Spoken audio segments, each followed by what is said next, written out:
Hello and welcome to another How to Play Doorkeeper tutorial. I'm Night Phoenix, and let's get right into it. Alright, so you're probably looking at this and you're saying, holy crap, there's all sorts of cards, all sorts of strange components. What is going on? Well, don't worry, alright? This game is not actually that complicated to play. It's very easy to learn. All you have to really remember is the word P.O.S.E. P-O-S-E. All right, so first things first. We have these cards in this 3x3 tile formation. This is known as the field. All right, this is where the game is going to be primarily played. Over here, you have your two decks. You have your resource deck. This is where you keep your resources, like your artifacts and your constructs. This is your unit deck. As the name would suggest, this is where you keep your units. All right.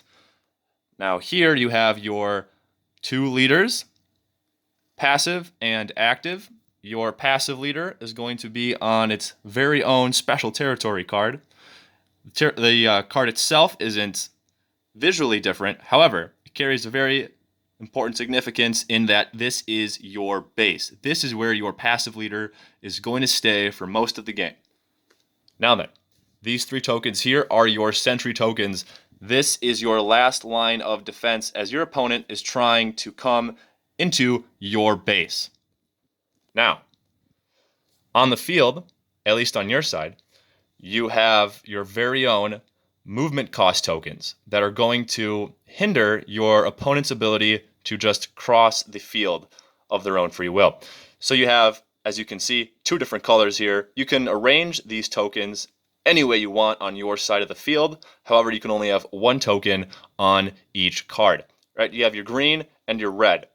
Your green is going to add one movement cost. Your red is going to add two. Now, we are going to get into what that means in another video, but for right now, just know that this is the field. So let's get back to that P.O.S.E. acronym I was talking about. All right, first things first, P is for production. Write it down. P is for production. What does that mean? Well, in the production phase, you do several things. First, you are going to draw cards. At the start of the game, each player is going to draw 5 cards,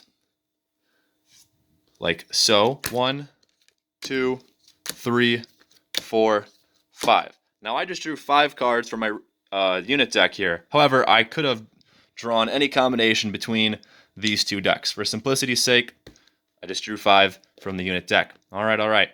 Now then, if this was any other turn during the game, during the production phase, the draw step, you could draw 2 cards. Yes, that's right. You heard it right. 2. Not 1, not 3, but 2. All right? I don't want people to have a brick hand during the game and complain about that. No. We have a lot of cards, and there's a lot of stuff that we can do, and I don't want people to say, oh, I couldn't do this or I couldn't do that because I couldn't draw cards. None of that garbage. All right. So we will draw these 2 additional cards like so. Boom. Beautiful. All right. Now, we enter the produce part of the production phase, where it really gets its name. So, what does that mean? Glad you asked. So, during the produce step in your production phase, you are going to produce power tokens. These little guys. Translucent cubes that represent the game's currency. All right? So normally, hopefully really, on the field, you will have several territories that you have conquered. For the sake of this video, we'll pretend that we just conquered this one. All right? So we got Lava Lands. It's a territory. It says right there. Come on, keep up. So, boom. It produces 1 power token right there. Beautiful. All right. Next, your passive leader is going to produce some tokens. How many tokens, you ask? Simple. Its level is 1, so it produces 1 token. However, your base is also going to produce 1 token. So boom, you got 3 tokens. 1, 2, 3. Easy arithmetic. Now, how do you know that it's level 1? Because at the start of the game, it's at level 1. If you want to level it up, you're going to have to hold on your horses there for a second because we're not at that part yet. Next is the refresh step. The refresh step is where you can refresh your orders, effects, etc. All right? So what are orders? They are basically your actions during a turn.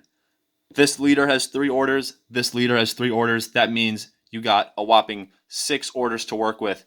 Beautiful. All right, so that's refreshed to 6. Now let's get into that juicy level step I was just talking about.